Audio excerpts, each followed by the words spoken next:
এখন পর্যন্ত বাংলাদেশ ক্রিকেটের সর্বোচ্চ সেঞ্চুরির মালিক কে? তামিম ইকবাল, যিনি এখন পর্যন্ত সব ফরম্যাট মিলিয়ে মোট 25টি সেঞ্চুরি করেছেন। তার রেকর্ড এখন পর্যন্ত কেউ ভাঙতে পারেনি।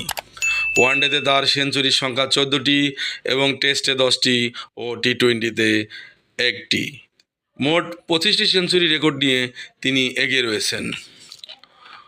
ওয়ানডেতে তার মোট রান সংখ্যা 8,357 এবং টেস্টে 5,134 ও টি-20তে মোট 1,768 রান। সব ফরম্যাট মিলিয়ে তিনি এখন পর্যন্ত 25,249 রানের মালিক, যা বাংলাদেশ ক্রিকেটের এক অনন্য অবদান। তিনি বাংলাদেশ ক্রিকেটের অবিস্মরণীয় হয়ে থাকবেন। তার পরবর্তী স্থানে রয়েছেন মুশফিকুর রহিম। মুশফিকুর রহিমের কৃতিত্ব কোনোদিনও ভোলার নয়। তিনি বাংলাদেশের সর্বকালের সেরা খেলোয়াড়দের একজন।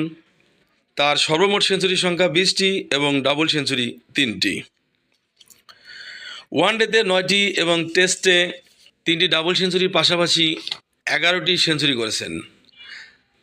তার সব ফরম্যাট মিলিয়ে রান সংখ্যা 15,700। তার পরের অবস্থানে রয়েছেন সাকিব আল হাসান, যিনি সর্বকালের সেরা অলরাউন্ডার। তিনি দেশকে যা দিয়েছেন তা কোনোদিনও ভোলার নয়। তিনি বাঙালি জাতির অহংকার। তার সর্বমোট সেঞ্চুরির সংখ্যা 14টি, পাশাপাশি নিয়েছেন 700 উইকেট। তিনি ওয়ানডেতে 9টি ও টেস্টে 5টি সেঞ্চুরি করেছেন। তার সর্বমোট রান সংখ্যা 14,730।